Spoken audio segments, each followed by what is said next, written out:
Happy birthday.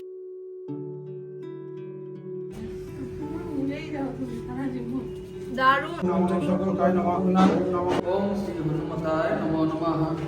মহারূপায় সর্বসম্পদায়। কি দাম বলছো?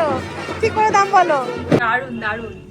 নমস্কার সবাইকে, তোমরা সকলে কেমন আছো? আশা করি তোমরা খুব ভালো আছো। আমিও ঈশ্বরের কৃপায় খুব ভালো আছি। প্রত্যেক দিনের মতো আজও ছাদে এসে সবার প্রথমে ইউনিভার্সকে থ্যাংক ইউ জানালাম, কারণ আমাদের জীবনে আমরা প্রত্যেক দিন যা কিছু অর্জন করছি সবই তার কৃপায়। সৃষ্টিকর্তার কাছে দুই হাত পেতে সবসময় না চেয়ে হাত জোর করে তাকে ধন্যবাদ জানানোটাও আমাদের কর্তব্য, কারণ এই দামি জীবনটা আমরা ঈশ্বরের কাছে চেয়েছিলাম আর বলেছিলাম, প্রভু আমাদেরকে মানব জন্ম দাও, আমরা গিয়ে তোমার সেবা করব। কিন্তু এই মোহমায়ায় জর্জরিত পৃথিবীর আলো দেখার সঙ্গে সঙ্গে আমরা তাকে দেওয়া সমস্ত কথা ভুলে যাই। আজ হলো ডিসেম্বর মাসের 6 তারিখ, আর আজকের দিনটা হলো আমার জীবনে একটা বিশেষ দিন। আশা করি কম বেশি তোমরা সকলে বুঝেই গেছো, তবুও বলে দিই, আজ হচ্ছে আমার জন্মদিন। প্রত্যেক দিনের মতো বাড়ি নিত্য পুজো সারার পর নিচে এসে বাপির ছবি, দিদার ছবি এবং দাদু ঠাকুমার ছবিতে প্রণাম করে নিলাম। এরপরে মা ও দাদুকে প্রণাম করে নিলাম। আমাদের জীবনে গুরুজনদের আশীর্বাদ কিন্তু একটা বিশাল বড় শক্তি। নমস্কার সবাইকে, তোমরা সকলে কেমন আছো? আশা করি তোমরা খুব ভালো আছো। আমি ঈশ্বরের কৃপায় খুব খুব খুব ভালো আছি। আজ হচ্ছে আমার জীবনে একটা বিশেষ দিন। আজ হচ্ছে আমার জন্মদিন। আজকে হচ্ছে 6 ডিসেম্বর। ছোট্টবেলা থেকে আজকের এই সাধারণ দিনটাকে বিশেষ করার পিছনে অবদান হচ্ছে আমার মায়ের। তো আজকে সারাদিনের ব্লগটা তোমাদের সঙ্গে শেয়ার করব। আশা করি তোমাদের খুব ভালো লাগবে। শুধু আজকের দিন বলে নয়, আমি প্রত্যেকটা দিনই চেষ্টা করি আমার জীবনে বিশেষভাবে কাটানোর, কারণ প্রত্যেকটা দিন আমাদের কাছে ভীষণ ভীষণ দামি। মানে প্রত্যেকটা মুহূর্তে বাঁচতে শেখা একটা বিশাল বড় ব্যাপার। তো যারা যারা উইশ করেছো তাদেরকে তো ধন্যবাদ, আর যারা যারা ভিডিওটা দেখার পরে করবে তাদেরকে অগ্রিম ধন্যবাদ। যারা ইউটিউব থেকে প্রথমবার আমার ভিডিওটা দেখছো অবশ্যই কিন্তু চ্যানেলটাকে সাবস্ক্রাইব করো, আর যারা ফেসবুক পেজ থেকে দেখছো পেজটাকে ফলো করে রেখো সুন্দর সুন্দর ভিডিও দেখার জন্য। তো চলো, এখন আমরা বেরিয়ে পড়েছি। তারামায়ের মন্দির যাব, তারপর যাব হনুমানজির মন্দির, তারপরে যাব হচ্ছে আমাদের মনসা মন্দির। আমার জন্মদিন মনে আজকে ঠান্ডা কম লাগছে, আর একজনকে দেখো ঠান্ডায় রাপ করে নিয়েছে। মন্দির হেঁটে যাই নাকি বলবি? হেঁটে যাবি?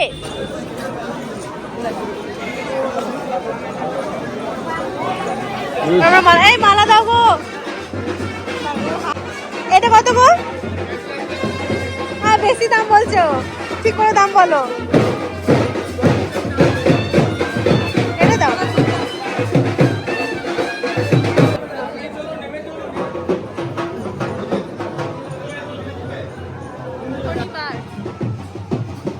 প্রচুর বিয়েও হচ্ছে মন্দিরে।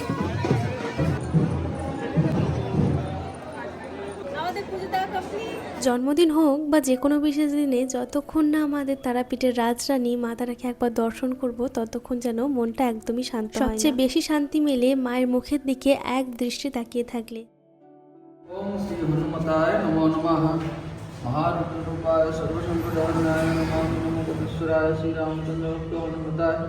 ওম ওম হনুমতে নমঃ নিবেদয়ামি চ নৈবেদ্যম। তারামায়ের মন্দিরে পুজো দেওয়ার পর চলে এসেছিলাম হনুমানজির মন্দিরে, আর সেখান থেকে পুজো দেওয়ার পর চলে আসলাম আমাদের মনসা মন্দিরে। আজকে শনিবার, তাই তারামায়ের মন্দিরে জানো তো বেশ ভিড় ছিল। এটা কিন্তু হলো আমাদের গ্রামের বাড়ির মনসা মন্দির, আর আমাদের এই মন্দিরে আছে 7টা। তোমরা যারা বগা পঞ্চমীর ভিডিওগুলো দেখেছো তারা জানো যে মায়ের বাৎসরিক পুজোয় কতটা ধুমধাম হয়। সমস্ত মন্দিরে পুজো দেওয়ার পর বাড়ি ফিরে দেখি মা এখনো অব্দি রান্না করছে, সেই সকাল 6টা থেকে শুরু করেছে। প্রত্যেক বছরই যতবারই মাকে বলি মা এবছর আর অত কিছু রান্না করো না, মা তখনই চুপ করিয়ে দেয়। নাকি মানুষ হলে কি হবে, সব পুরো মুখে দিলেই হবে।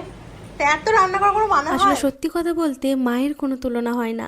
মায়েরা হয়তো এরকমই হয়, সারা সারা জীবন ধরে সন্তানদের জন্য খাটাখাটনি করে শুধু সন্তানদের মুখের হাসি দেখার জন্য। এবার রেডি হব দুপুরে খাওয়া দাওয়ার জন্য। পরবো এই লাল রঙের শাড়িটা, তার সঙ্গে লাল ব্লাউজ। এই শাড়িটা একটা গল্প আছে, আমি অন্য কোনো এক সময় গল্পটা তোমাদেরকে বলবো যে এই লাল শাড়িটার গল্প আসলে কি। ফাইনালি আমি রেডি হয়ে গেছি। তো পরেছি তো এই লাল কালারের শাড়িটা, শুধুমাত্র মাথায় একটা ফুল লাগিয়েছি। ইচ্ছা ছিল যে আসল ফুল লাগাবো সাদা, তো যাই হোক সবই কপাল, যেটুকু কপালে থাকবে সেটুকুই হবে।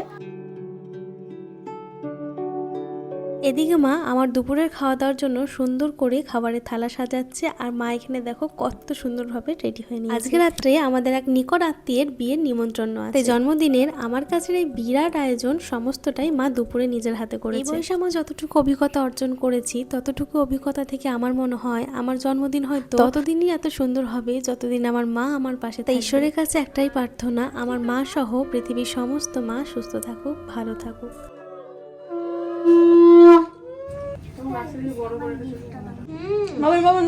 দারুণ স্বাদ।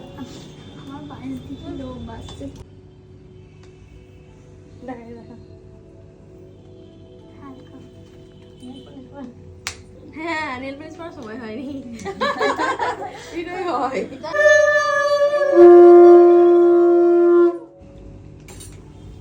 দুটো হয়ে যাবে না।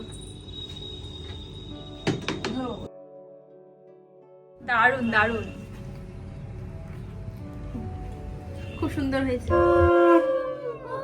কে থ্যাংক ইউ। দেখি কি কি আছে। বাইরে চকলেট, হাতে বানানো চকলেট আছে।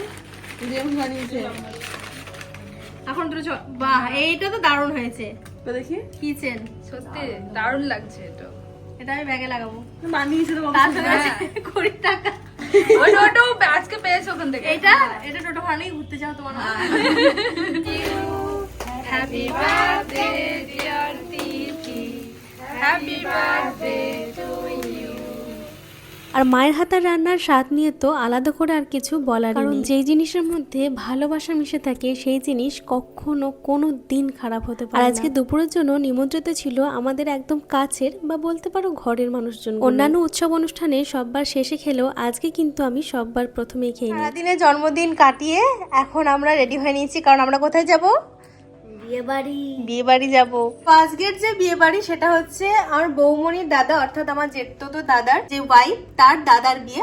তো বিয়ে বাড়িটা কাছেই, এই তো মানে আমাদের পাশের পাড়াতেই। আজকে বিশেষ করে মায়ের অনেকখানি খাটাখাটনি হয়েছে, তাই মায়ের শরীরটা একটু ক্লান্ত, তাই বিয়ে বাড়ি একটু রাত করেই গেছে। আর যা মাত্রই দেখা হয়ে গেল আমার জন্মদিনের উপহার স্বরূপ আমার কত ভালোবাসার মানুষগুলো। এই হলো আজকে বিয়ে বাড়ির ডেকোরেশন, প্রত্যেকটা সাজসজ্জায় কিন্তু বেশ সুন্দর লাগছে। আর এই হলো আজকে নবদম্পতি, দুজনকে দেখতে কত সুন্দর লাগছে। দেখো, তুলনামূলকভাবে আজকের শীতটা আমার একটু কম মনে হলো, মানে ঠিক। এদিকে আমাদের এক দাদা বৌদি সহ ছোট্ট ছোট্ট পুচকি, তাছাড়া অনেক মানুষের কাছে ভালোবাসা সহ জন্মদিনের শুভেচ্ছা বার্তা। এভাবেই কাটলো আমার জীবনের আজকের এই দামি দিন। আমি আমার মায়ের কাছে এবং সৃষ্টিকর্তার কাছে কৃতজ্ঞ আজকের এই বিশেষ দিনটা আমার জীবনে এত সুন্দর করে সাজিয়ে দেওয়ার জন্য।